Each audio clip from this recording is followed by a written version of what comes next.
Bum, bum, bum. What a fucking intro. We're not having a lovely time. Seany hasn't seen that intro before, and now he has. This is Winners and Losers from the LFC Daytrippers. I'm meant getting the audio description off Phil there. This is the LFC Daytrippers. This is Winners and Losers. This is Gav. This is Seany. This is Phil. Dicko will be in a minute. He's awful for being late. He's on ESPN. Talking about the Bengals papers today, so it's double chopping. We'll add him in whenever he decides to fucking turn off, to be perfectly honest with you. Lads, before we get into our winners and losers, what we're going to do this week is Phil's going to pick two, Seany's going to pick two, Dicko's going to pick two. I'm not, because the show gets fucking way too long, and we're going to try to keep it to an hour or so. But before we do, and before Dicko comes in, right, Palace 0, Man City 0. It's just ended 5-6 minutes ago, and it looks a huge result. Liverpool can go within a point of Man City on Wednesday if they beat Arsenal at the Emirates. Seany, we have to do a job on Wednesday night, there's no doubt about it. If we don't do a job, we're 4 points behind them, and it looks bleak. If we do a job, it's 1 point in it, and we still have to play them. Does that feel like a big result to me? Absolutely. I think the way we looked at if we are ever going to get back into this now, put my hands up and being honest, I didn't think we would, but I think we kind of said we need the kind of pendulum to swing Liverpool's way a couple of times, and it has now. Like, they've dropped points in 3 games before we have. Now we go and play a tough game on Wednesday, which is big, but if you win there, like, all the momentum is with us. And to be honest with you, Gav, for all the quality that they have, look, the fella never made a sub tonight, but it was a bit like trying the same thing over and over again and hoping for it to change. It just didn't happen for them tonight, and it looks like they're feeling the pressure a little bit. Genuinely, they're in a fight now. They're in a scrap, which they probably thought at Christmas they wouldn't be. Yeah, because I think at one stage were we 12 points behind them with a game in hand, or maybe 2 games in hand. And people thought, even if we win our 2, we win our 2, and even if we do, it'll get us within 6. When will we get it back down to 6? I suppose would be the question on that. But you've seen them lose at home to Spurs. You've seen them draw tonight. You've seen them draw away at Southampton, and in that time, Liverpool have literally won every game that's being put in front of them. Dicko, you're late to the party, but I want to ask you, how big of a result does that feel tonight? Before we get into our winners and losers. I mean, I just needed 5 minutes to compose myself. Like that, I felt sick those last 5 plus 5. It was just, you kind of felt the inevitability. What happened against Everton, you could kind of see something similar happening. But to be honest with you, Palace themselves had a few chances at the end there. I mean, if Gallagher would have scored that, he'd have been a Liverpool hero. I mean, it was such a great effort, and then one pass which he just didn't find Zaha. So look, I know like City will be City, and they'll do what they always do, and they'll kind of almost sort of bore us into sort of submission. But like, it's massive. I mean, look, it means, let's be realistic. Like, there's probably going to be more drop points in this run-in. Maybe from City, maybe from ourselves. Like, irrelevant of what anyone might think, it also allows us to have maybe one more draw, now in that run-in as well. And we've got to beat City. That goes without saying for me. We've got to beat City, but do we? What that does tonight? Yeah, I do. I do think so. Yeah, I think we do. Obviously, unless they drop more points, but no, I do. I think we need to beat City. Okay. The way that's going, it could be a nail in the coffin job now. You don't know, you see, because it could be. It could be where if Liverpool win on Wednesday. We've only We've only 3 more league games before we play them. Let's face it, right? They're shy away to Everton. Now, I know it's about, but they genuinely have looked like this now for a few games. They didn't. I thought they would have made more changes against Lisbon. It was the same crap. And like Palace, I expected more of Palace on the break tonight. I think if they had a little bit more quality, they would have beaten them. Because if they had went behind there, they wouldn't have scored. I reckon they could have played that game till tomorrow and they wouldn't have scored. Well, you could look at it and say to yourself, we win on Wednesday and match them going into the Etihad. You could take a draw and go, right, we'll take it. We go 1 point behind you with 6 to go and see how it goes. Phil, I expect you to put like an absolute pin in this bubble right now. So the floor is yours. No, look, I think it's the biggest pressure we faced all season. We played twice now before they play again, which means we could be top of the league before they play again. This is the first chance we're going to have all season to apply pressure that we haven't been able to apply up until now. The chase is easy. When you're so far behind and you're not expected to catch them no matter what, right? The aim was to be, well, if we can just stay within 3 points or 4 points coming into that game against them and get to a point where we're only a point behind.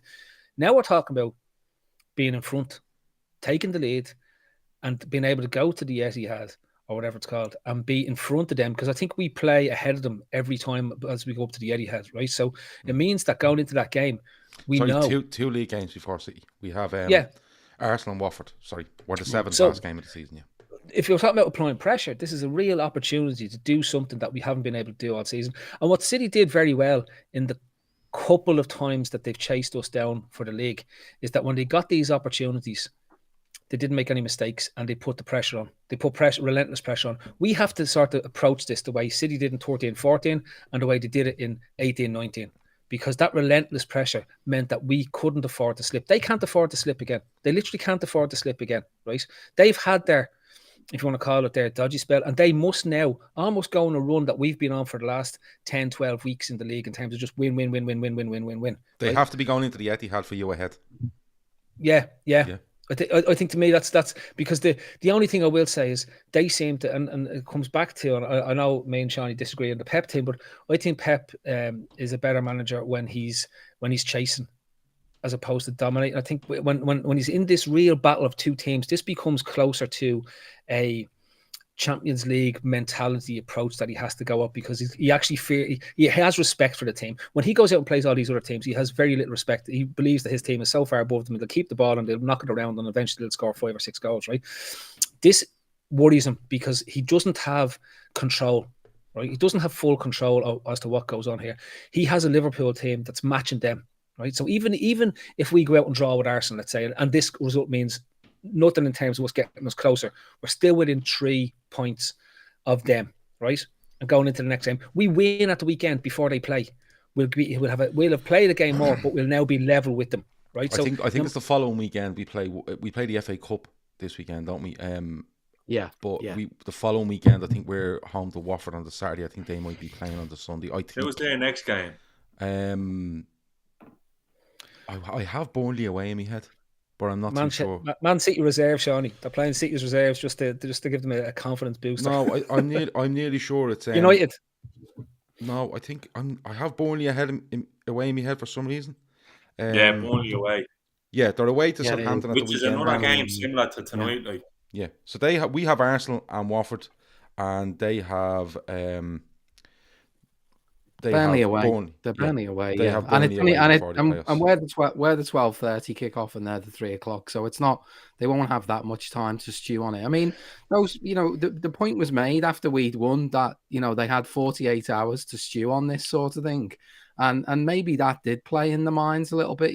So anytime now we can apply pressure, we'll see what they're made of. Because one thing that City do like is an easy path, and this is anything but an easy path now. And the other thing that you've got to think of is, what dynamic does the Champions League play? What sort of draw is the Champions League going to present? If we draw them, we play them 3 times in a row. Yeah, exactly. Yeah, which could be mad. If you like an NBA final series, it'd be brilliant. It would. Would you not just say, look, play one match when it takes all?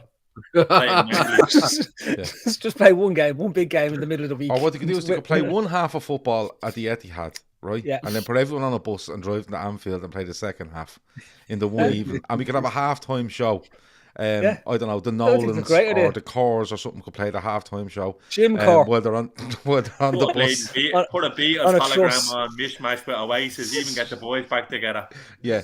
And on each truss of the stadium, you could have a different band on each truss. Yeah. Even the one that's not up yet. It'd be like a Grease mega mix, but it'd be a bit longer than a Grease mega mix because it'll take a little while to get them on the bus and get them from Manchester to Liverpool and back on the pitch. But look, it's a good idea.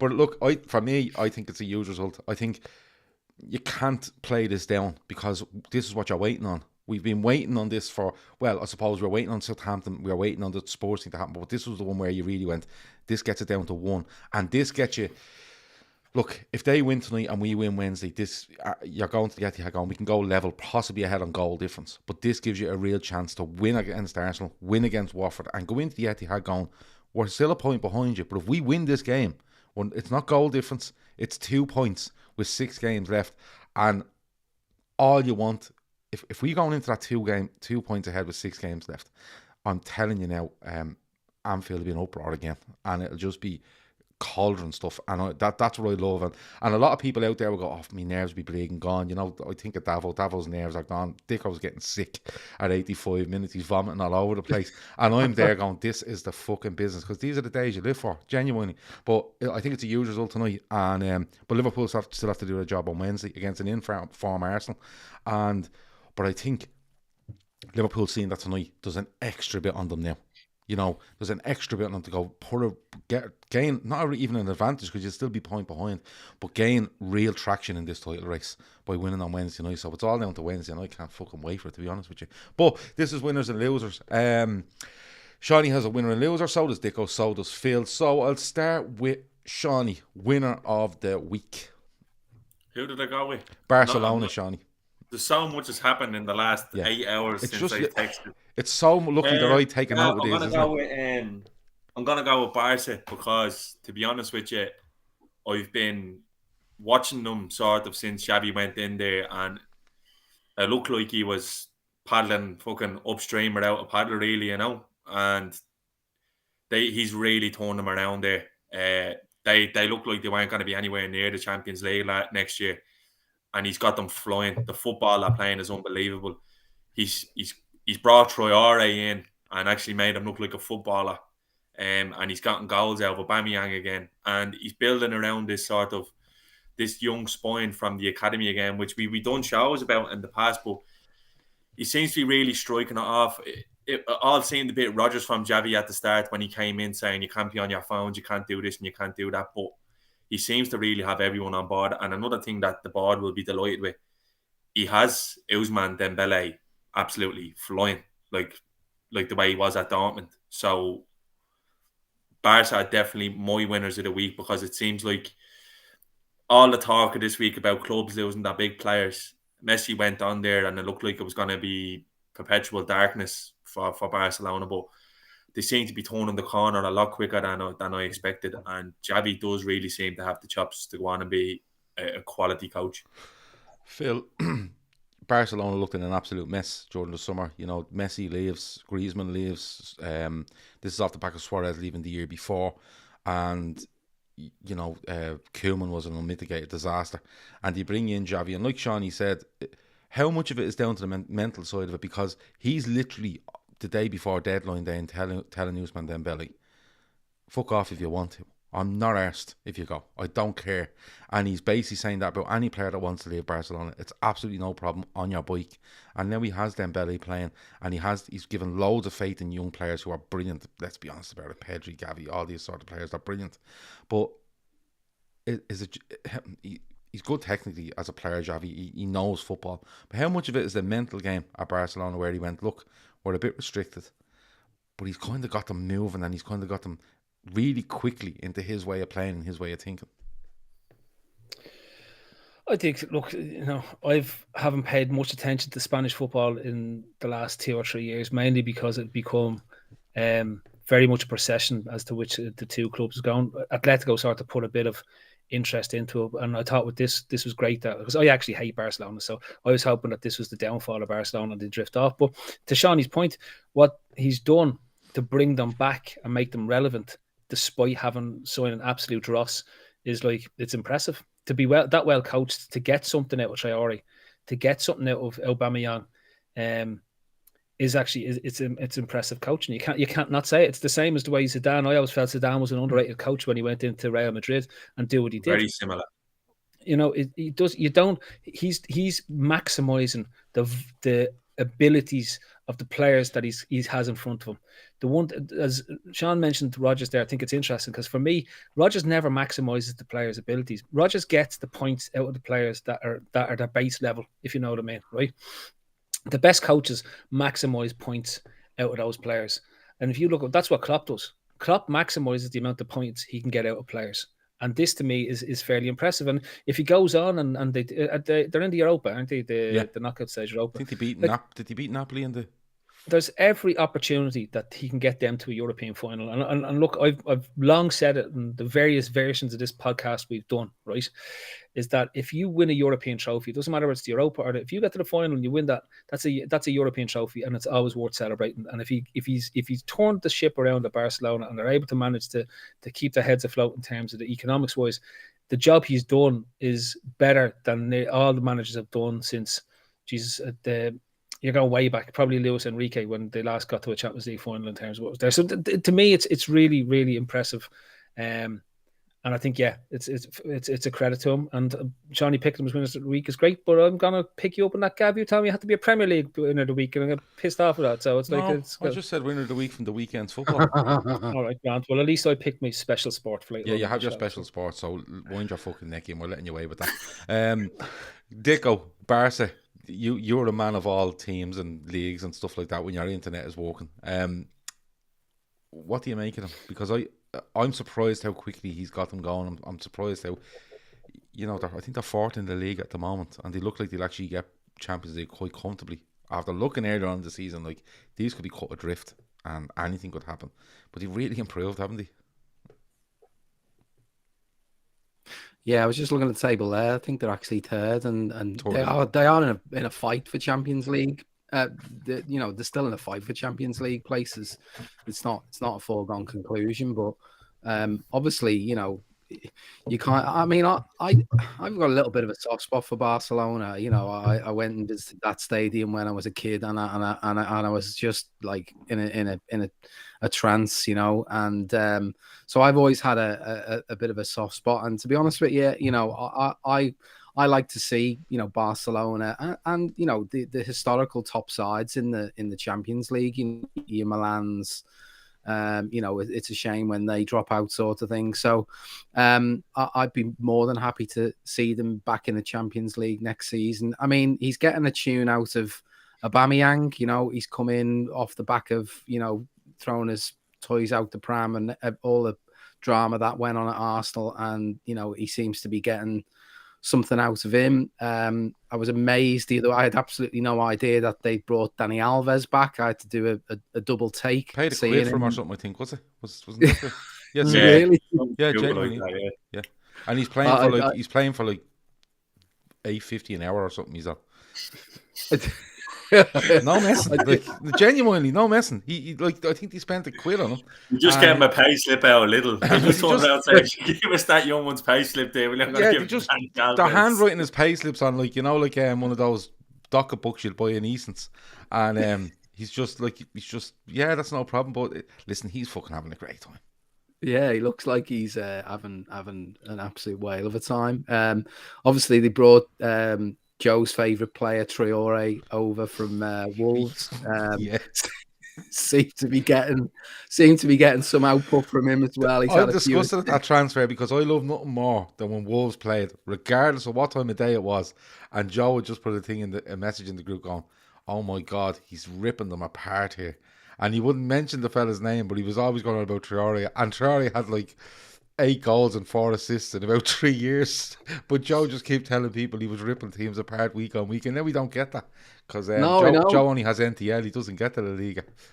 To be fair, Wolves are one of the teams that City have got left to play. So, he could have actually done something against City, but unfortunately he won't be there. But yeah, I mean, look, Barca, as I say, they're an institution. I mean, Xavi is obviously it was an absolute car crash that he kind of came into, and he's obviously limited. They're completely limited, which in some ways is great for us. Although, you know, in terms of poaching players and whatnot. Although I was thinking tonight, wouldn't it be great if they could, you know, prize away fucking Kevin De Bruyne from Man City, because that fella's just absolutely ridiculous, to be honest with you.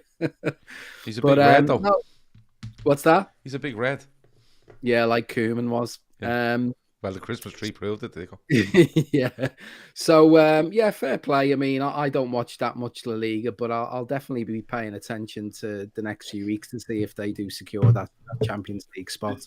The thing for me is they're brilliant to watch. Like Phil said, there was an element of La Liga coming a bit of a two-horse race with the two, but it was like you had the Mourinho Pep era where the football was great, but Real Madrid and Atletico have been real. They're kind of a bit like City. They're not great to watch, but the football has actually been unbelievable that Barcelona have been playing in the last few weeks, and that will buy Xavi more time than anything else, really, because that's all they really want to see, to be honest. Yeah, if you play good football, they're on board. They're absolutely on board. Carla Dullivan says, "Can we start to GoFundMe for Dicko's internet?" Dicko sent us an invoice for to attach all amenities from the house to the shed. It was an extortionate fucking amount of money. So we're going to have to sit down with him and try. He's a bit like Mo Salah here. I'm just waiting for his wife to send something out on Twitter. Laughy faces after I say this, and then get me agent involved. Dicko reckons he'll get the deal done, but for the sort of money he's looking for, like, there's no way he's only running an internet line out there. He's definitely looking for a bar or a golf simulator. There's something definitely going on. Phil is fucked off for the moment, so we won't go to him. Dicko, I'll come to you then. Loser of the week. Loser. Well, I singled out one player because I paid particular attention yesterday when he came on the pitch, but it kind of typifies what Everton are all about, and it was Dele Alli. Absolutely, like a competition winner he was yesterday when he came on. You know, I can kind of see why, you know, Evertonians were absolutely livid, and you're seeing the, you know, shouts, you know, doing the rounds about you're not fit to wear the shirt. I mean, the best. Dicko, the best one I seen today was from a friend of ours in the WhatsApp group, and he said, when Everton get relegated, the shouts next season will be, "Where's the Arteta parachute payments bill?" But anyway, Dele Alli. Yeah, no, I mean, like, for a fella who seemed to have the football and sort of world at his feet at one point, everyone was absolutely bigging him up. Obviously, there was kind of previous kind of potential missed opportunities and coming to Liverpool and all that sort of stuff, and you know, we were kind of made to believe that, you know, we'd lost out on an immense talent. Certainly did look like that, and for whatever reason, I know he's had injuries and whatnot, but his sort of like his willingness to work just seems to have completely disappeared. I mean, the only thing he did, put a sly foot on the keeper. I don't know how he didn't get booked for that, by the way, but he's just gone to complete, you know, and why Everton thought the likes of him and, you know, Donny van der Beek, who couldn't get looks in at the respective clubs, were going to come in the middle of a relegation dogfight. Phil's alien friend has landed on the top of the gap by the sound of it. Phil is like a BBC war correspondent from Kharkiv. That sounds like he's fell asleep on the whistle. I think he's fell asleep on the whistly kettle there. Wake up, Phil. But no, go on, Dele Alli. Don't mind that. Yeah. So I'll mute him there. Yeah. I know what's going on. He's yeah. I like, it's a long way back for him now. I mean, if they do get, you know, relegated, obviously he's in the Championship. Like, who's going to really sort of, you know, who's going to take a gamble on him? That is a permanent deal, Dicko, isn't it? Like, yeah, it is. Like, yeah. Like, I think what he done was they made it out like it was a free transfer, but Emma Kavanagh says Phil's breast milk alarm is going off. What a fucking show. But they made it out to be a free transfer, but if he plays so many games, it's 10 million, and Spurs must be looking at this going, like, we don't give a fuck if they're in the Championship. And he will have to play games from the Championship because they can't pay him off. You know, he's on a 2.5-year deal. I think 2.5 years. There's actually no telling how bad it could get for them if they go down. Honestly, that they're actually like they're strung up to bits with the financial situation at the club. Like, I remember I was listening to there's this Blue Boys Network podcast. I remember listening to it at the start of the season because you always kind of try to get a feel for what Everton think they could do. And they actually said that they'd be in big financial trouble if they didn't get European football of some sort this year. That, and that was talking Europa League or Europa Conference. And the guys on that Blue Boys Network are actually sound. So there's no telling what going down with Dilgav, to be honest with you. Because I'd say the problem there is, but and Dicko nails it there, Dele Alli kind of epitomises what's gone wrong with everything because they've been happy for so long to pick up the scraps from the so-called bigger teams and bring them in. Like, you look at Fabian Delph, and then they sold Sigurdsson, or they get Sigurdsson from Tottenham for mental money. Swansea. After he thinks the gaff out there, and they have no real. They've no real sellable assets. Richarlison is a decent player, and Calvert. But the rumor on all of them players, the majority of them players, be like, I don't give a fuck if you go down. I'll be out here next year anyway because they'll have to sell me, and that's where the lack of fight starts. I reckon. Well, Tiernan McVeigh, and I think it's Tiernan, I said this last night, I'm going to say Tiernan. He says apparently none of the players have relegation clauses, so they'll be fucked. And some stuff on social media today said that Calvert-Lewin deal to Arsenal has been agreed since January, and now they're starting to blame him on it. But on Dele Alli, because that's who you brought up, Dicko, and I let Phil have a word on thing. Phil, we thought you were at the falling asleep on a whistly kettle there. No. It's all good. And then somebody's... the house is getting bombed and shelled, so we said. There was loads. Someone asked, were you asking for help in Morse codes? But on Dele Alli, like, I know where you're coming from, Dicko. Why? I don't think they expected to be in this position, Dicko. I think what they expected was, we'll bring in Dele Alli, and who did they bring in on top of that? Donny van der Beek. Now Van der Beek was for me was a good sign. They needed some creativity in midfield, right? Because I think they brought them in thinking we can be a little bit more attacking and we can move away up the table and target even a late run at Europa, something like that. Because you know what can happen with 15, 16, 17 games left in the season. And I think that's what they had left when Lampard takes over. But it's gone the other way. And I'm sorry, but Donny van der Beek isn't used to a relegation fucking dogfight. And he's been out of the United side for more or less 2 years. Dele Alli in no way is used to that sort of stuff. Okay? And they just... you're talking about that kick on the keeper. He's offside. He doesn't even have the positional awareness to stay onside. His touch is appalling. It runs out and the keeper gets it, and then he just falls over the keeper and takes about a minute to get up off the ground. In a game where they're losing, he takes forever to get up off the ground. And I think if they were going in the right direction, they'd look like good signings. But now they look like awful signings because now you have to dig in. And I don't know how many of them players can dig in. I really, really don't. Because you have a young left back, Ukrainian left back that's taking a while to settle in. You've got centre backs there that I don't think are good enough. You've midfield there, like Alan is used to playing at a top level of football. Is he used to digging in? I'm not too sure. Anthony Gordon is young. Calvert-Lewin, where is he? When you go through this, Richarlison is no help to you because he's petulant. And he's liable any week to get himself sent off and really kind of get annoyed at any minute, and he's no use to you. And I think Dele Alli is a good show as loser of the week because he's turned up for Everton at the wrong time. And he might have felt it was a good time for him, but he's turned up at the wrong time. And the way things have gone, he's probably the last player you would look to put on the pitch for Everton at the moment. Phil, Dele Alli, like we were saying there, that Liverpool were looking at him a couple of years ago, wore his feet, really good at Spurs, and then it just fell off a cliff, injuries and just lack of form. He just hasn't got it back, Phil. Oh, look, he needed a top-level manager to reignite his career. Even when there was that talk about him going to PSG with Pochettino, who I don't believe is a top-level manager, but knew how to get the best out of him. He needed that top manager. Instead, he goes to a fella who is, let's be honest about it, isn't a good manager. He's just another fella on the English gravy train, and he's basically he'll get jobs for the next 10 years, on the basis that he did really well with Derby and didn't do too bad with Chelsea in terms of that he didn't get them relegated. Now, getting Everton relegated might be a blot on it, but like Borough or somebody else will give him a job on the basis that he's Frank Lampard, and that's what it is. It's like you look at it and you just go, I know Benitez wasn't their cup of tea, but at least he always had it. But Benitez always has a plan for his teams to play, even if it's an out of place in time plan at this stage.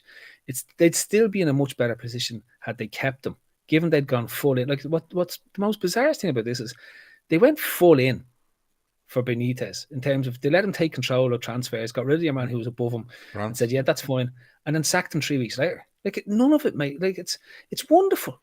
It's wonderful. Like I wouldn't have them as the loser of the week. I'd have them as winners of the week. But I cannot believe. Yeah, it's the winners of the week when you're looking from the outside field. But it's actually the definition of reacting to a fan base. And it's actually you don't react to the Everton fan base. If that's Liverpool have a very patient fan base, I would say, right? Even when you look back to Féileacáin at Liverpool, right? That rumbled on, and then eventually Liverpool fans kind of had enough of Féileacáin, and he went in the summer of 2004, right? But that was coming. That was coming from probably the season, the start of that season. But it kind of gathered pace, and then he left. But with Everton, they literally go from this guy is the Messiah to this guy needs to get out of the fucking club, and it could literally happen within 20 minutes of a football game. And what happens then is they all stand outside and they all shout, "Where's the money, Bill?" as Bill Kenwright tries to leave the ground. And then Bill Kenwright rings someone else and goes, "Listen, these are really upset. Tell you what we do, sack the fucking manager." And that's where they're at. And I actually asked in jest earlier in our WhatsApp group, what's the odds he loses on Thursday and gets sacked? And I actually mean it now. Because I think there might be a chance where they'll turn around and go, we need to bring someone in here that can just light this place up for 8 games and get us over. I genuinely don't Ferguson. No, it wouldn't surprise me if someone's going through a Féileacáin somewhere looking for Sam Allardyce's number. But Gav, can I just on it, right? On it, like the players have gone there before and salvaged their careers and gone back. Like you think of Lukaku going there, right? And he then gets a bigger move away and makes loads of money, right? And other players have gone. But since your man Moshiri, or whatever his name is, has come in, that hasn't happened. That gravy train has stopped. Everton aren't selling players to the big teams anymore. They're selling teams that are in around them, but they're spending more money than most of the top 6 teams. Like they're spending more money. They spent more money than us in the same time period. They're spending a ridiculous amount of money on the same players they were spending not so much money on beforehand. But they're not even money balling the field. They're not spending 40 million on a fella where you say he's 22 and we get 3 years out of him and we get 60, 70 million out of him in 3 years when he's after getting us into Europa League. They're not doing that. But like it's great, and I'll tell you why it's great, right? Peter Smith is mad, right? And he was saying he hopes don't go down because of jobs in the city and stuff like this, right? Yeah, and Peter Smith has been a complete hypocrite on this situation, so I think you'd be best leaving him there. Go down. I hope to go down because I think for their own sake, like for a start, their fan base is awful. They live on this high horse. I think they're the best. No, I think they're awful. I think they're the best for when you're looking out, but they have no sense of where they are, who they are, or what they are. And every time they get on the players' back and on the team's back because of where they are, they just exacerbate the situation. Going back to your point, they get on Kenwright's back, so Kenwright goes and like this is all being fan driven. This is the madness. This is where a team and a club have no leadership, have no culture, and have no system or no means of going forward. This is what would have happened had Comolli stayed at Liverpool and we left your man Christian Purslow in charge as well. This is the type of complete fuckfest. It's not. I said it last night, Phil. They're not pulling in the same direction. It feels like it's two factions of a club pulling against each other, and Everton, the football team, are in the middle, getting compressed by both these sides. By the way, Peter Smith has a view on Everton and has a view of Chelsea that I don't agree with. And if he wants to come on here and have the discussion, I'm sure I can get him on and have a chat around it. But we need loads of cans because fucking Peter Smith is mental. There's reports that the Everton board had a meeting the other day to get rid of Frank, says Tony K. I did see that. But listen, lads, if they sack Lampard after about 4 weeks, it's immense. Like we were talking about, Dicko, we were talking about the other week about Udinese sacking their manager and having the Italian style where they replace the manager every 3 weeks until they come Watford, until they find one that wins 5 games in a row, right? Then like these have gone full Italian. They should just get what's your man's name with the baldy head that used to manage all the teams that were down the bottom end of Serie A back in the 90s. The name escapes me. He was Brescia manager when Pep was there. Fuck me, what was his name? It was like Ottavio Bianchi or something like that was his name. But he used to just turn up with all these clubs. Keith Plunker would have known that. I'd say Keith now. I'd say Keith's 1990s Italian football bell is ringing in the gap. Somebody's mentioned this. What is it? There's an alarm going off in the IFSC. Like a big, huge light going across with Chow from the World Cup 1990. The soundtrack to Gazzetta Football Italia's going on. Silhouette of Battistute on the fucking convention centre now as this goes off. But yeah, so it's tough on Dele Alli, but like they aren't the team that they were that would that would save your career or restart your career at this point. It's unfortunate for him to go there, and it's unfortunate for them that he bought him because he makes no fucking sense in the situation they're in. He's like the reverse. What was the name of that fella that went from them to Chelsea and then to Barkley. Newcastle? And then, he's like the reverse Ross Barkley. Instead of going, Barkley? No, Barkley didn't go to Newcastle. He went to Villa on loan. There was one of them that went from Everton to Chelsea. He went to Villa then, didn't he? On loan, he came back. Barkley. Then did he end up in the Championship or something? And he's probably playing with Derby or something. No, he's back with Chelsea. Barkley is. No, he's on the bench. So we're back onto a winner. Phil, winner of the week. What did I pick? Oh yeah, the top 4. Right. This is. I know I was mentioning it before we came on, and this was before obviously the result tonight. But for me, the current top 4. It seems obvious, but are the winners. But I looked at the form. I think they mentioned it then on Match Today or something last night. But I'd sent this to you before Match Today was on, so Gav can back me up on this. Yeah. I couldn't believe when I looked at the form guide. We had 20 games over the last 5 games. The top 4 were 20 games. There was 19 wins and 1 loss. That's incredible. That level of form by 4 teams is incredible. And like I had Arsenal being the winners of the week, I think the week before last in terms of what it was. And I've been a huge critic of them. And they've a real test against us now because generally when they've been in good form, they've come up against one of the bigger sides and just been annihilated. Arteta farts to bed and just that's just the end of that, right?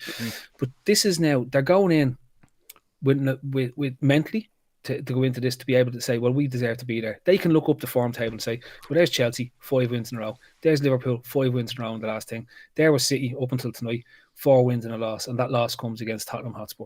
Like this is for me, this is just showing how poor outside of the top 6 teams the Premier League really is. And again, to be able for teams to figure this out, the top teams to figure this out, doesn't pan out well for what the league looks like as an international product, but does for, say, the top 6 for top 5, top 6 for next season, because these teams are going to be knocking up. It won't be 70. It'll be 70 plus points to get top 4, guaranteed. Like even this season, it's probably going to be 70 plus points to get top 4. But I think Arsenal are home and house. If they can win 2 other games in hand, there's nobody going to catch them. I think if they draw with Spurs, it's done. Yeah, you don't have the consistency. Spurs aren't going to catch them. Spurs seem to be win-loss in terms of what the form looks like. One minute it looks like they're going to win the league. Next minute it looks like they're going to get relegated. Like they're all over the shop. And Conte has the same level of schizophrenia when he talks to the media. One week he loves being at Spurs. Next minute he needs to talk to the board to see what's going on. So it's just to me the current top 4 that's there, they are different gravy. And I know it seems obvious to call it the wins of the week until the City game tonight, but it's just different. It's different class. And even when the teams aren't playing well, they're still putting to bed those other teams. Like I'd argue that we haven't played well for the last 2 or 3 weeks. I thought Brighton was a very professional job, a job well done, and we should have scored more goals against them. But I thought it was just a really professional job. Up until that, we weren't great against West Ham. We were a bit ropey in the home match that we had as well, the 1-0. And I'm just there going, well, it's relentless. It's a relentless ability to mentally destroy other teams before they come out, and it's different to what we've seen before. Yeah, Seany, like, is this a sign of things to come? Because we listen, Seany, for the last 20 years, they've talked about the top. It was always the top 4, and then it was the big 6, and it was, whatever it was. But, and Newcastle might come in, because Newcastle stay up now, and they're definitely going to spend money. But is it a bit... we've heard all this before when you say this is a sign of things to come, because Liverpool and City don't look like letting up. And Chelsea are in that zone where if they play 10 games, they'll probably win 7. Draw 1, draw 2, lose 1, and that's a really good run of results. But when you're up against Liverpool and City that are winning 9 and drawing 1, or winning 10, it's amazing. It doesn't look as good because it's just the level Liverpool and City are at, and they don't look like stopping. And then when you have 3 teams behind that are 3, maybe 4, that are fighting for the top 4 spot, you go, there's 14 teams left in the league other than that. Is it just a case of flat track bullying is now turning into a thing where Arsenal were famous for it when they used to get top 4 every season? The flat track bullying didn't do a fucking thing around with the teams around them. Exactly. But is it a case of now where flat track bullying isn't going from top 4 to probably top 6 now, where they're beating everyone below them? And if Liverpool, City, Chelsea, Arsenal, even United and Spurs, if they lose a game outside of them, of themselves and each other around them, it's nearly a shock now, Seany. And I think Phil's right. I think it shows that the depth in the Premier League, despite how much money they make and how much some big names in there, Leeds, Everton, wherever it might be, it's probably becoming a 6-team league, and it's just a case of how you do against each other. The rest of it doesn't matter. Yeah, but see, like, you say that, like, Arsenal are doing really well, but they're not doing on a budget. They spent a fortune in the summer. So they have got the firepower, and one thing he did, he kind of trimmed the squad down and made a better bunch of players to work with. Like Phil said, Spurs spent a lot of money as well. And then it's win-loss, win-loss, win-loss. I just feel like everyone bar Liverpool, City and Chelsea have kind of been in limbo. It looks like that. Looks like Arsenal are getting themselves into gear now. And who knows what's going to happen with Chelsea. They could end up with a richer owner than they had before next week. Or they could end up in bleeding administration. So they only look like they were one window away probably from challenging next year. That's probably what it looked like they were going to do, probably buy another goal scorer and another centre-half and another midfielder, and they'd be there next year, there or thereabouts now. But I always felt the same kind of way throughout this season. I only ever felt like there's only 2 90-point teams in this league still, and it's Liverpool and City. And I think the rest then you can kind of scrap for what goes on underneath. And to be honest with you, the top 4 races mad there for about 5-6 weeks where none of them wanted it. They were all dropping points around each other. So just a run of 6, 7, 8 wins and win your home games against the lower sides. We'll probably see you now in top 4. And this is probably going to be the highest points total for top 4 in a couple of seasons, I think, that Arsenal might throw up. So, look, the thing is that the whole structure of football it's on the brink of changing again with these European competitions. Nobody knows what's going on. So it might not even fucking mean that in a couple of years, Gaff, to be honest with you, because it looks like you wait for putting more teams into the Champions League and letting teams in on merit now. And the Super League is still the elephant in the room that seems to be still lingering there for a lot of clubs. So who knows what way it's going, to be honest with you. I'd say the Premier League are kind of shitting themselves at the moment because the product that they've worked so hard to build up, the jeopardy involved could be seriously just ripped apart in the next couple. And it's not just this Super League talk.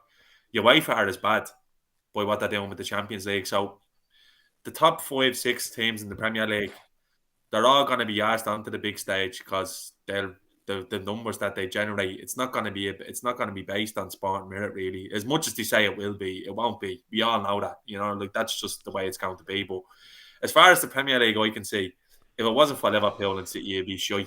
And I'm not being. It would be. It'd be crap. Yeah, if one of them are missing, the other one's running away with it. Yeah.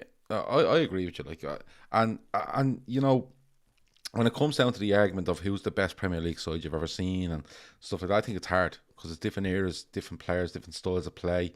It's even different technology we use for decisions. It all is part of the mix.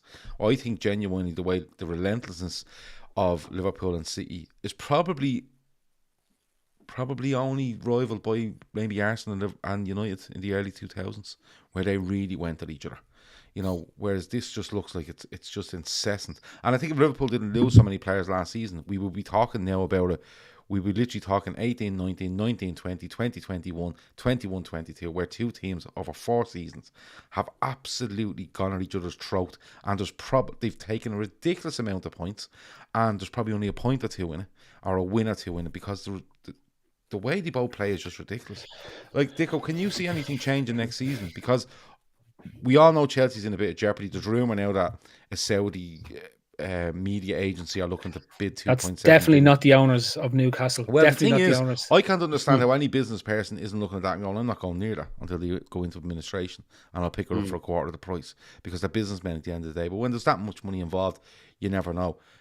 We don't know what's going to happen with Chelsea, right? They're in serious issues at the minute. But Dicko, can you see it changing? Because I can't see Liverpool or City giving up that place. If Chelsea get fixed up in the next month, they won't give up that place. They probably get stronger. And again, you're probably looking at 2 or 3 challenging for the top 4. And the rest then, what can you do? Like Phil says, the form of the top 4 in the last while has been absolutely ridiculous. And you can only see it continue until the end of the season, Dicko. Yeah, I mean, football is cyclical, and we're in the midst of a cycle now where it is City and Liverpool, and you can see that going on for another 2, 3, 4, 5 years. I mean, I'm a lot more confident, even with the business that's going on with Mo. I've still got a lot of faith in how we're handling our transfer business at the moment. Bringing in players who are clearly, vetted from top to bottom. Luis Diaz being the latest. We've seen Jota come in. We've seen Jota come in previously, hit the ground running. Kanate, a solid addition. To the defense. So I've got increasing faith that we'll stick cycle that we're in the middle of at the moment. Then from a City point of view, they're not going anywhere. So let's just face it, we're up against that mountain every single year. As you say, Chelsea's a little bit more uncertain. Maybe they do come through this, and they do stick in there. I guess Arsenal. I think they do, for the record. Yeah, I think they probably do. I mean, it's funny and as kind of, as you like to see, a team and a fan base like that squirm and suffer a little bit. I think ultimately they come out the other end and they're still, a perennial top 4. The same Chelsea they are, just under a different owner. Yeah, pretty much nothing really changes from it's a like when point of view. Super crazy prices just became crazy prices. It was the same, but they just took a little word off it. Yeah, after their Queensworth. It was the same thing. Snickers used to be marathon. AFC Chelsea will still be there. Yeah. Chelsea 37. London Blue. Mick Wallace, as Seany said, Mick Wallace running the show in a pink jersey. I guess the great unknown is how much Arsenal can build on, the foundation and the momentum that they've got going at the moment. Obviously, they've got a lot of good young players, and it's been said, I've heard it said plenty of times that they almost need Champions League to make sure that certain players, aren't tempted to go elsewhere, and find Champions League football for another club. So, and then you've got obviously the circus that is Man United. I can't see that ending anytime soon. They're an absolute mess. And long may it continue.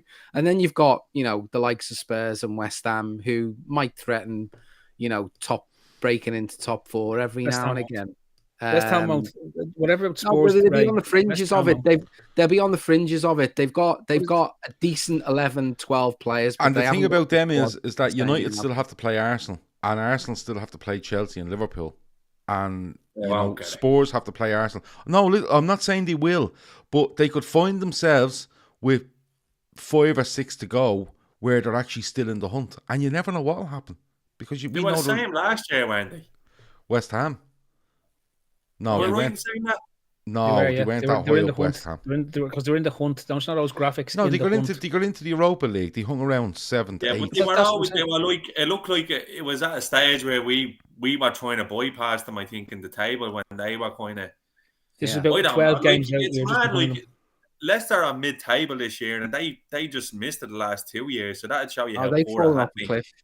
But can I just, Gav, can I just bring it back to the original point? Because one thing we've made clear is that the standards that Liverpool and City have set for the last 2 or 3 years have never been paralleled before for two teams. You might get the odd team who was doing a 96, 97 point season and run away with the league, which is fine, right? But Liverpool pick up 97, then 99. No, but what I'm saying to you is normally you might have one team that does it, right? Yeah, but there's two of them. You don't have two teams doing it. Yeah. And when you have two teams doing it, they inevitably pull the standards of those who aspire to be them up, right?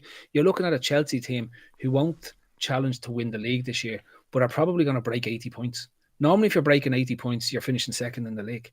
We're talking about potentially that Arsenal team in 4th place, where they are at the moment on 58 or something like that, 58 points they have at the moment. They're arguably going to end with another 20 points, which brings them to 78, nearly 80 points. No, they haven't got that high. They aren't that high. They're on 50 points at the minute, I think. Are you sure? Yeah, because they're about 16 ahead of us for the game, and they're 51. 51. Yeah. 51 with 2 games in hand, isn't it? One on us. Yeah. In terms of but I go back. Those standards are being brought up. Are just being brought up, and it's because you have two teams that are pulling away so much. To stay relevant to top 4, you can't afford to be at 45 points with 15 games to go or 12 games to go. You have to be in the 50 bracket now. 2 points. It's 2 points a game. Yeah, but it's just above the 2 points. Before 1.7, 1.8 points would have had you in the contention for 4th. Yeah, you always looked at 76 at the start of the season, didn't you? Yeah. 76 was the number, and then it dropped for a couple of years. 70 to 72 used to get you over the hump for that 4th place, and now we're talking something above. You're aiming at 78 as opposed to 70. But it's like the title race now, Phil, where 2 points a game gets you Champions League. You have to be doing 2.5 points a game to win a league in this, because 2.5 points a game is literally 94-ish points, something around there. Well, 38, 76 plus 19 is what, 95 points. So you have to actually do 95 points to win a league now at this stage. And that's what you're up against. And as much as Liverpool could drop off, City could drop off, they could. But it's a big jump from 76 to 95. It's a fucking monstrous jump. It's 7 games. It's 7 games when you look at it. Yeah. It's absolutely incredible. We're back to Seany, aren't we? Seany, you have loser of the week. We've 3 minutes before we hit the hour, and we've done half the show. So we're fucking flying. It's great. Well, what we do is when we get onto the second round of stuff, we usually fly through it fairly quick. And Phil has his bonus sport of the week as well that he tells you about. That's probably from about hit its peak about 6 years ago. And Phil found the video of it. This was classic. It took me 2 hours of my life. But Seany, your loser best of the thing week. I've ever watched. Yeah, I'm gonna bring him up without mentioning his client, because the loser of the week for me is Mo Salah's dickhead of an agent, and I can already see Phil bubbling up there. Oh, he's great, he's doing his job. He's not really, he's after making the fucking. He's made a bollocks of this situation, and the reason why I say that is, and I get it, agents they're not supposed to be like. They're not supposed to be loyal. That's the nature of that business. But I remember years ago when Salah was flying. Sorry, Seany, Pep has blamed the grass on the result tonight. Go on, keep going. Fair play to him. He should start smoking. It might chill him out. See that tree behind you? Throw a few of them in the envelope and send it on to him. Years ago when Goal and all of these Spanish medias were trying to drum up interest in Mo from Madrid, he was coming out and saying it was rubbish, and Liverpool players or Liverpool fans alike thought he was great because look at this fella shooting down all this nonsense, like Mo was going to be here forever, this is great. And for me that was a red flag straight away, because I was thinking, as soon as this fella wants out or it gets difficult, he's going to be a pain in the bollocks, and he's proven to be. I've no issue with Mo looking for X amount of money, and I really don't. But the pettiness of laughy faces on Twitter and buddying up with the likes of Fabrizio Romano, it's so amateurish, and it's really not something I could imagine Julian Ward or Klopp really entertaining in this, to be honest with you. I think he's made his bed now. He's the main reason why I think he's gone, because I can't see Salah being strong enough to fuck him off the way De Bruyne did his agent and went in and negotiated his own contract, because De Bruyne was like, well, what's going on here? Why haven't you signed the deal yet? And then it turned out that his agent was making all these sort of demands, so he fucked him off and then just did it himself. So it's going to come down to that with Mo. I think it's been a PR disaster for him on his side. I think he probably thought he was going to create a little pylon within the fan base on Twitter by doing that the other day, and it seemed to have the complete opposite effect on him. It's backfired massively. Yeah, and I'm waiting for Phil and Dicko. Red Steve has bought a Meatloaf album on Wish by the looks of it, called 1 Out of 2 Ain't Bad. Dicko, Mo Salah's agent. You know, it's my opinion that, and this isn't because Mo Salah's agent has done what he's done this week, but it's my opinion that if you have an agent, the agent's meant to act in your best interests, get what you can out of a deal, and do it in a way where it's most beneficial to your client in the least resistance or the least drama or whatever it might be. He hasn't done that this week, Dicko. Regardless of what you think of Mo Salah, because and I'll put it to you, Dicko, because I haven't spoken to you about it. My opinion is that we don't know enough on this situation to make, because I've seen loads of Liverpool fans being pro Salah, pro the club, pro FSG, whatever way you want to fall on that side. I don't think we've enough information on the whole situation to make a judgment on it. But he hasn't helped his client there this week. Seriously, Dicko, he hasn't helped his client. Yeah, I get what you're saying. In from a PR point of view, he hasn't helped his clients, but from a negotiation point of view, it's 2022. Twitter is obviously part of the arsenal of tactics that are used these days, and you know that this is all part of the dance to try and get to the end game. And do you know what? At the end of the day, like this will if this contract is reached and Mo does extend, this will kind of all be a distant memory, to be honest with you. You know, it's not damage to the point that it's irreparable damage. Now, obviously, what happens in the next few weeks and whether there's cold water or more hot water, whatever is poured on top of this, that'll kind of go a long way in determining how this saga turns out. But look, we don't know what Mo Salah's motivations are. Is the money the main object now? You know, I've got this feeling that maybe it is. You know, it does now sort of, you know, any kind of thoughts of, well, he's in a place that he can win trophies. Well, he's won pretty much all there is to be won, and maybe now he's reached the point where he said, you know what, coupled with a new adventure in a new country and whatnot. Like I'm just gonna look and keep my options very much wide open. So from a PR perspective, he obviously hasn't enamored himself to the Liverpool fan base, but at the same time, I can see why he's pulled that card, and it has obviously backfired sort of spectacularly in some respects. Seany's laptop decided to do an update mid-show. That's why he's disappeared. He should be back in a few minutes. But Dicko, do you think he pulls that card because rumour is that the talks have broken down since December, and an offer's on the table since December, and Mo Salah's camp have decided that that's not good enough, and Liverpool don't seem to have budged. Now, Klopp does say to the day that the club has done all it can, and I was reading that as, well, he's just given him an offer, because it doesn't look like he's rejected or accepted this offer. Did he pull that card because he thought, you know, Liverpool haven't moved on this, we have to do something here to make Liverpool move on this, and Liverpool simply aren't doing it? Yeah, it's like the same in any negotiation. Once you reach a kind of a deadlock or a stalemate, you know, sometimes you have to go for a more sort of nuclear option, and in some ways that potentially was that path that they've started to go down to get to the point where issue is forced one way or the other. You know, look, it's not easy, is it? You know, he obviously, to me, he wants money that is beyond what the club is willing to go to, whatever figure you want to throw at it, but it's beyond a level that we've set ourselves. And we set ourselves those levels for a very good reason, because once you completely break the wage structure, then, you know, you're in trouble potentially further down the line with other players. And you know, we are a club, we're run as a business that has these clear sort of, you know, sort of red lines of the finances. So we're a special exception for Mo Salah, and in some ways on the footballing side, we've kind of I'm not saying like we're better off.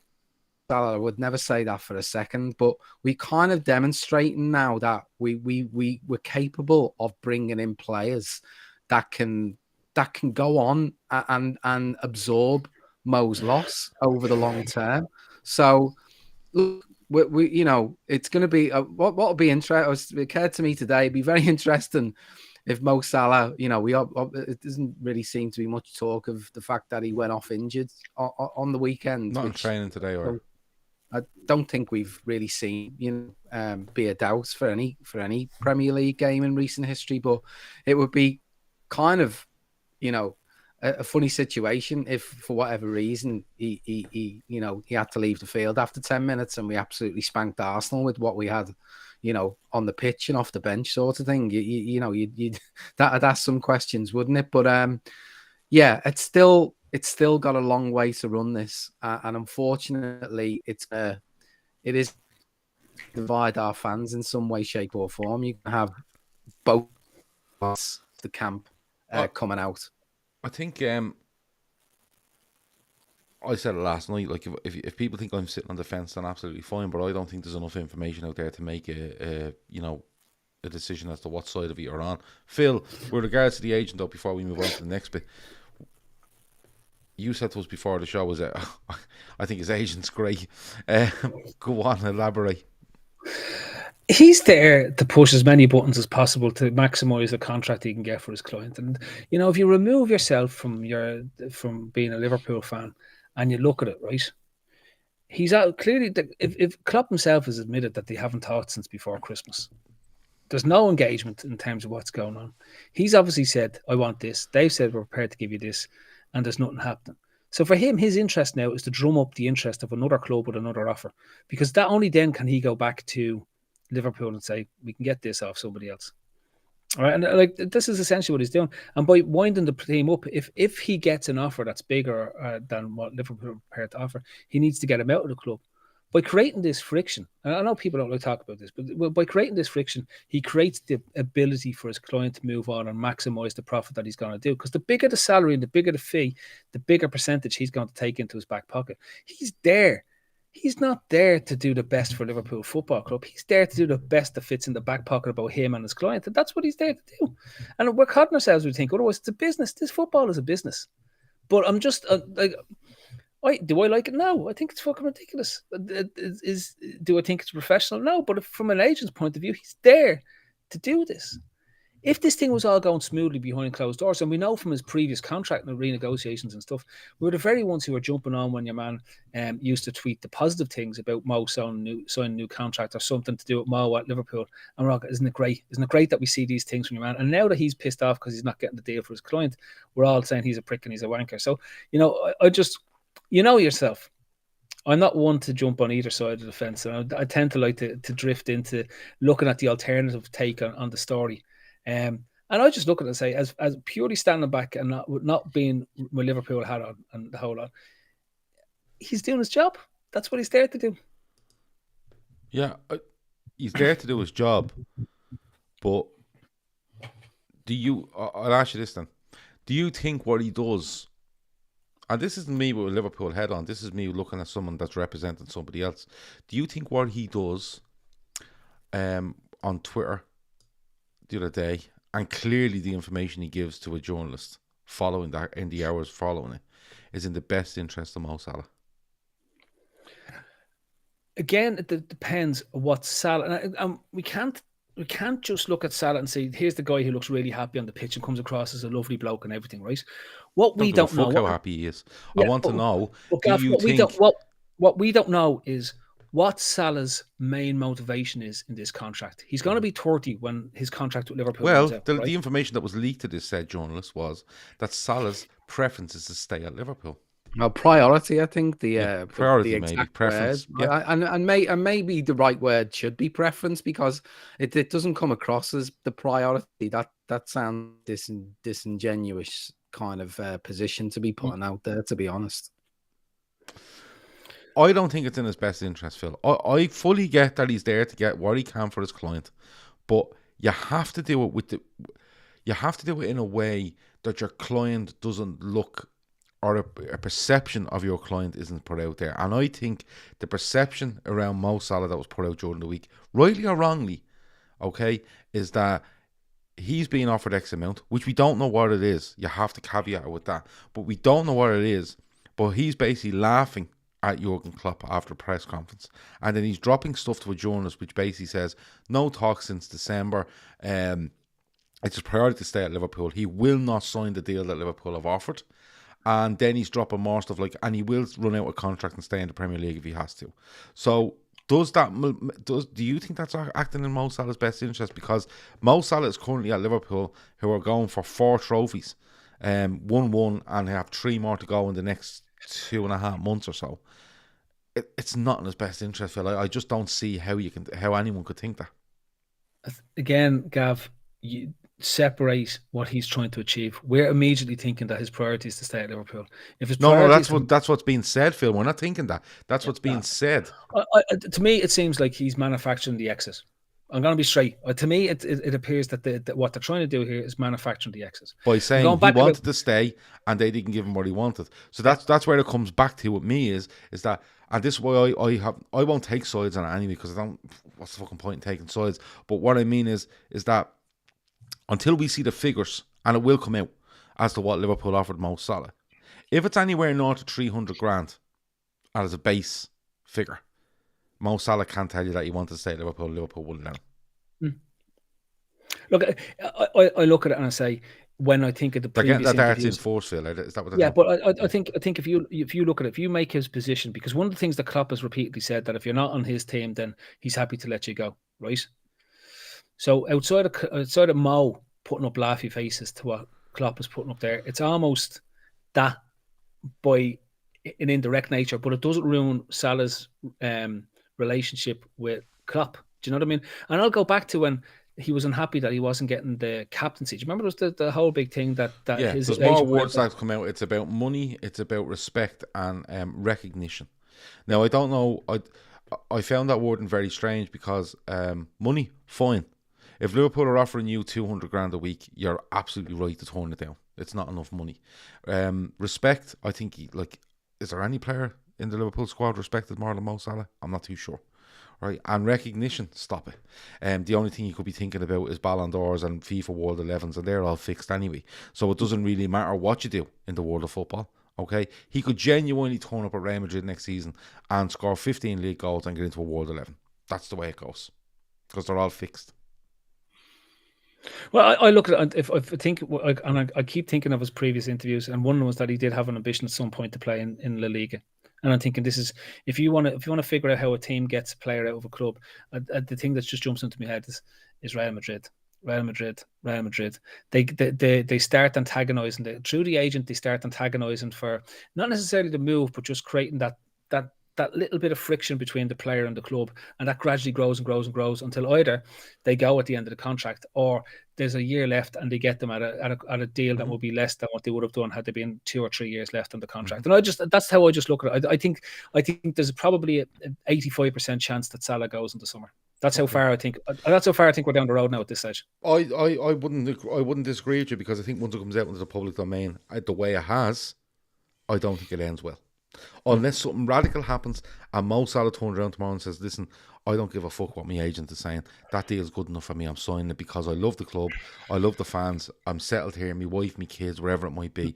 And I'm not taking a chance on clubs that, for the vast majority, are either a circus or in transition when you look across Europe as regards to who will pay him. And that's, but I don't think it ends well. I really don't. That was that was Seany. Right. Immediately did the legger. Dicko, we get to Dicko and then Phil, and then we'll finish with Phil's bonus sport. So listen, let's get this done in the next 15 minutes, please. I've loads to fucking do. Dicko, feed the baby. Winner of the week. No, he sleeps through the night. He's the bizzo he is. Doesn't. Yours? Yours? No, mine does. Mine does. Yeah, mine doesn't. Dicko, winner of the week. Winner of the week, Joel Matip. It is for me. Loads of shouts in here at the very start for that, by the way. Was there? Yeah, I did see one. Yeah, I mean, we're talking about Mo Salah and all of the unsettling aspects of what's going on with him at the moment. But this fella Joel Matip seems to be having the time of his life at the moment. His missus seems particularly sound on Twitter. He has a very Did you funny... give her a folly? yeah. Go on. There's that hilarious sort of no context Joel Matip account on Twitter as well. He's turning into a bit of a culty legends player for us. I mean, someone who looked completely kind of gone from a reliability standpoint, from someone who would be around the team as a regular fixture, to one who he's just the natural partner for he adds a goal the other week against Leeds, which BT commentators seem to have a memory block on because they keep saying that he hasn't scored this season when he goes up for corners. He arguably could and should have had the winner in a League Cup final. Unbelievable goal that was chalked off for virtually none. And like he wins player of the month for February, which I mean I'd have loved to have been a fly on the wall when he got that news. Like the face that he probably pulled, like he was probably completely and utterly puzzled. What was it a joke? Like what's going on here? Because to be fair to him, he's never had that level of recognition that he's finally getting. And I think someone mentioned it on the Fatback 4 last night. He's an absolute shoo-in to be our player of the year, irrespective of what's going on elsewhere with Luis Diaz coming in and making an instant impact, and whatever Mo does and whatever. I think you look at him and Mo as the two absolute front runners of player of the year. Yeah, I mean, I think from a sentimental point of view, just based on the comeback that he's made, picking himself up off the floor, essentially. And actually, not just that, but rising to the competition around him. Konate's come in, he's put immediate pressure on him.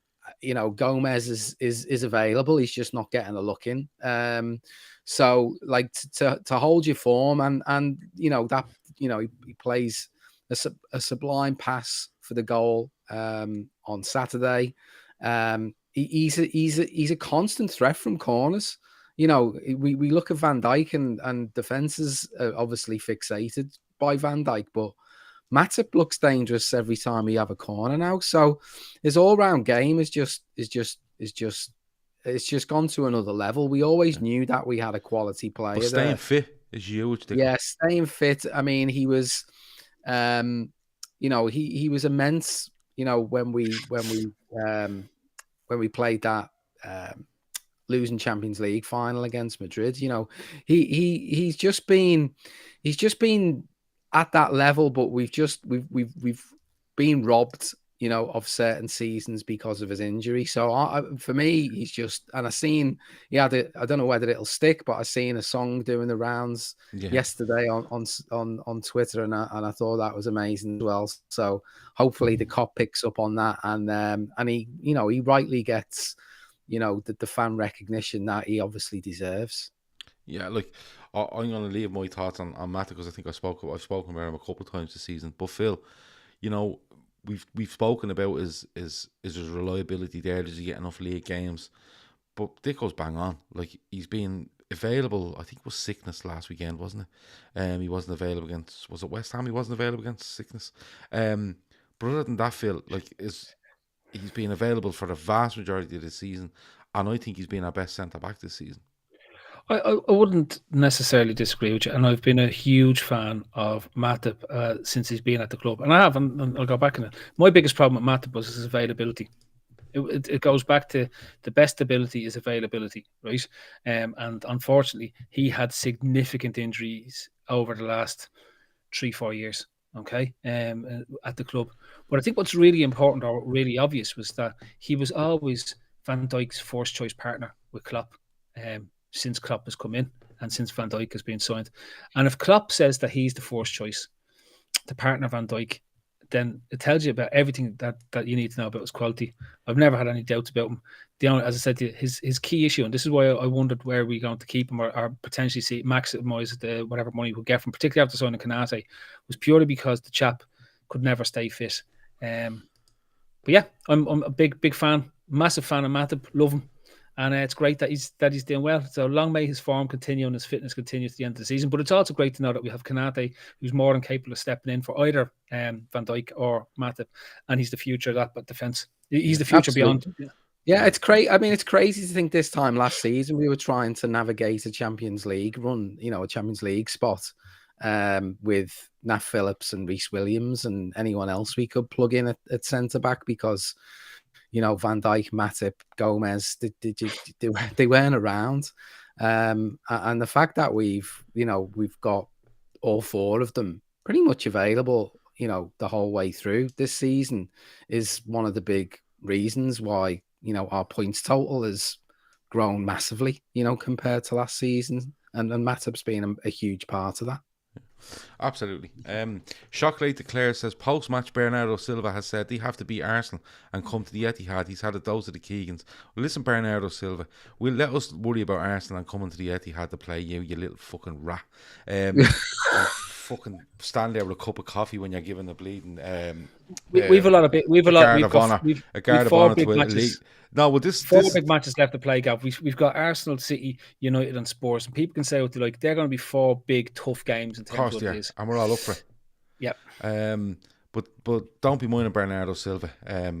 He's a brilliant footballer, but I lost all respect from the day that he walked out with his jacket open and his cup of coffee in his hand, giving a guard of honour to the league champions. And trust me, if it was done the other way around, the little fucker would have been moaning all bleeding day about it. So fuck him, and we'll see at the Etihad anyway. It just shows the level of sort of doubt that's creeping in, and the fact that they are rattled. I love these little sound bites that have come in from Pep and from Bernardo Silva. Yeah, so he's a brilliant footballer, but I fucking can't stand him.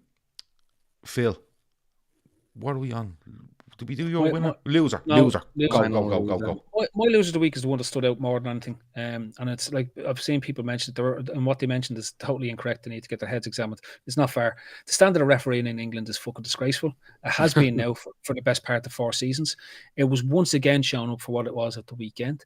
There's been more incidents not being missed because, again, it goes back to the level that when you allow subjectivity to creep into them, that's where you're fucked. It's definitely becoming clear to me that the referees are being influenced somewhere. Something is going on. There's something fishy, something dodgy going on somewhere, right? Whether it's 2-3 of them, or because you can't have that level of incompetence in every single referee that you have in the league, right? You genuinely can't. There's something funny happening there that needs to be investigated. And I think it's at this point in time, it's time that the clubs demanded that the PGO and MOL are removed from officiating games in England, and that they go and they hire German officials, French officials, some other officials that have nothing to do and have no biases, inherent biases that exist in the English league, and are completely independent. Because at this moment in time, it's a disgrace. It's absolutely a disgrace. The decisions that aren't being given for every team, it's not just us, for every single team in the league. And we get some.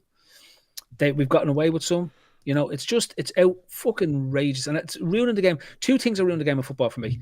This is one. The incompetency in the refereeing is. I can't understand how I can watch a Champions League game and not lose my shit at how the game is being officiated on a week-to-week basis.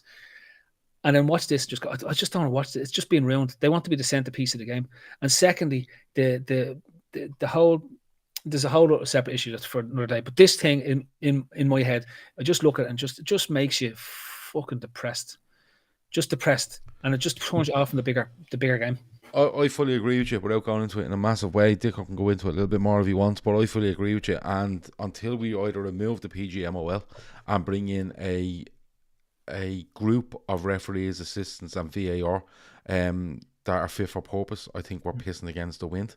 And if not, if you can't do that, you must remove that one step of responsibility that they seem to have, where they can cloud stuff, make it a grey area, and push responsibility from one to the other, and we don't know at the end of the day who's actually making decisions, and that's what's going on. Dicko, should we just fuck them all out? Start again? Because it's actually horrendous. It's every game. Like, I know. I've lost counts at this stage, and you know, it is every week. You know, my biggest fear is that this title will get decided by. I mean, it's already had an impact, but with the Everton decision the other week. But my biggest fear is that this title gets decided by an outrageous decision. You know, an outrageous penalty awarded or not awarded. You know, we should have been feet up, you know, after we go 1-0 up and they go down to 10 men at the weekend. But obviously it didn't happen. And there was always the fear there until we got the second goal that decision could have cost us some points.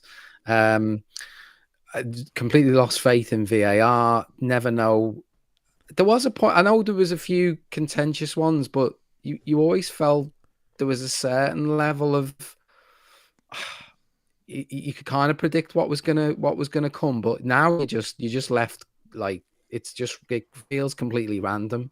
It's like they're in that booth spinning a wheel, you know, with a yes no. Do we tell the ref to have a look at this? You know, it's just completely it completely lost the plot at this point with it all, and I don't know. I even tonight, I just kept thinking some stupid decision. You know, Martin Atkinson, another appalling referee. You know, I don't know how many times City players got it was a certain yellow card, and he just lets them walk away and get on with it. You know, it's bizarre sometimes, but no, I mean, as long I'll learn to live with it as long as it doesn't affect, you know, this title running. That's all I can say at this point with it. Yeah, and listen, the chances are it could be decided by something like that. Absolutely, and there'll be a little apology done on a Monday in the Sky Sports studio where Dermot Gallagher's hanging around not making any sense most weeks. People are asking about Seany. His laptop's had a fucking meltdown, he said. So he won't be back on. Right, I think that's all the winners and losers. Phil, what's your fucking bonus sport? Come on, throw it out there. We've 3 minutes left. The AKC fastest dog in America, right? This thing is real, right? Well, 2 hours. Is it just Crufts? It's now. Crufts is shit. Crufts is now. It's not even what they do. Think about it, right? They do a 100-yard track because they don't do. There's no metric in America. It's still 100 yards, right? And they handicap dogs. So there's no like jockeys on them or anything like this. They basically any dog can race against another dog. It's a time trial. It's a 100-yard sprint for the dog, and they get a running start. So you can get them going up, and then they let them go, and away they go. Right. So boom, they go. But now the handicap sits. So they measure the speed of the dog in miles per hour from 0 to 100, right? And then they multiply it by its handicap. Now, if you're a small dog, you don't have a handicap, right? You multiply by 1. If you are a dog between 12 inches and 18 inches in height, you get multiplied by 1.5. And then if you're above 18 inches, you're a big dog. So that means that you get again, the handicap is applied to it. And then they can figure out who's the fastest dog in America, and 2 hours to shout at them. They shout at them at various different points, and they chase like this piece of string down. So definitely the American Kennels Club. The final was on. It was on last night, and it was on in the ESPN studios. Are showing this. Yeah, this was on ESPN News. I was watching, amazing. And it was on in the Disney Studios in Orlando, and it was a huge event, right? And the dog that won it was this little fella. That obviously the multiplier effect had it, and he was deemed to be the fastest dog in America. It's like Yeki or something is his name, and it was like his little head was going. What a tune! Yeki, what a tune, by the way.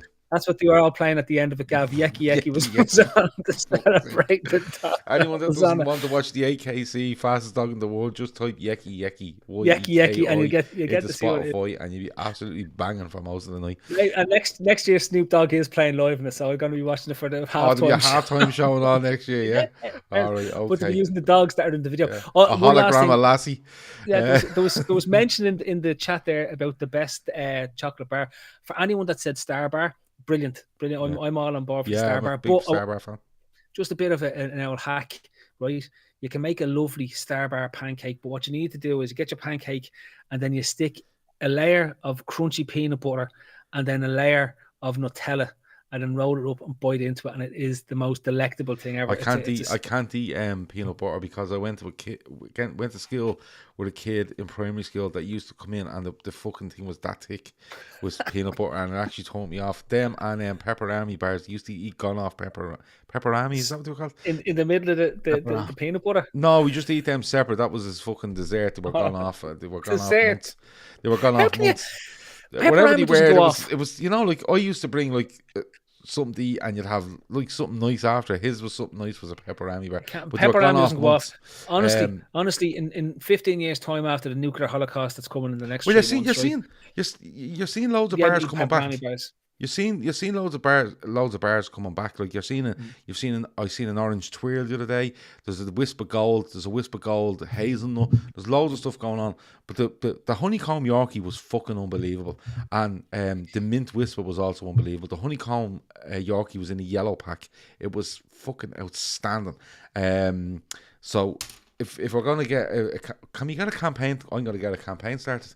Honeycomb Yorkie must come back. If to bring back one bar, the bar I want to bring back is a Texan bar. Okay. That just shows me age. You can't get them. Texan, Roundtree Macintosh used to make them, and they were outstanding things. They got rid of them in 1984, but to this day, I'll never forget them. And they brought them back out for a limited run in 2002, and I bought a box of them, and I ate them all, and I want them to bring them back full time now. Texan bars, get them back. Okay. Now, Red Steve says this show just got real by talking about bars, but it hasn't. A topic, says Alex, is divine. A topic is a lovely bar. They're very small though, Alex. Still do them. Yeah, they're very small now. They're very, very small.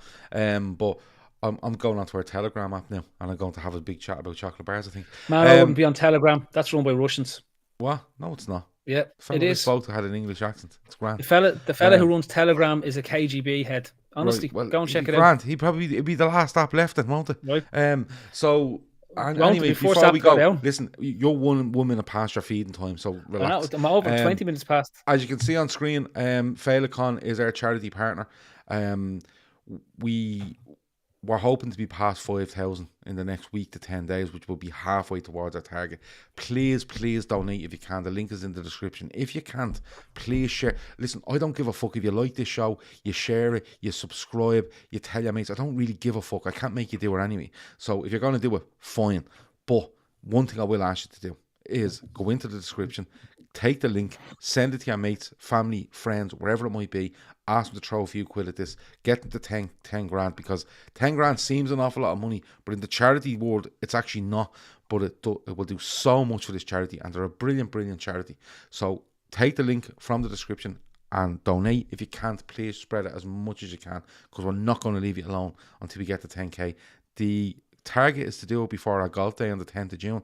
If we can't, I'll continue on. I don't give a fuck if it takes me a year. I'll continue on until I get this to 10k, all right? So make sure you check that out. Phil, it's been an absolute pleasure.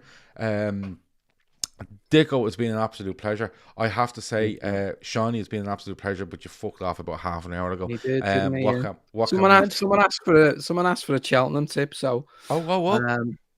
I'll give the viewers one. The 4:50 tomorrow at Cheltenham. Forever William. Okay, forever William. 4:50 at Cheltenham tomorrow. Of course, everyone turns into fucking a horsey specialist tomorrow, don't we? 33-1, so it's just a shitload of John McCriddich rambling around the place. I'm only interested in Yeki. I'm going to watch him now. I'm going to listen to Yeki too. Corley Worley is a big shout, and Tom Comley at the end. Fair play. It is good, and it's only really seen now in selection boxes. Dime bars, you can buy them in Duns. You get 3 of them in a pack for $150, and they're absolutely sensational. Magical. It's a ridiculous bar. It's tiny, but it's ridiculous. It has everything. So good. We have to stop this. That has been the winners and losers for this week. Loads more content coming through the week. But listen, if you don't want to watch it, who gives a fuck? Just get the link in the description. Go and donate to Féileacáin or spread it to all your friends and all your family, because you seem like sound people, so you probably have loads of friends and loads of family. That's it. Talk to you in a bit. Over now.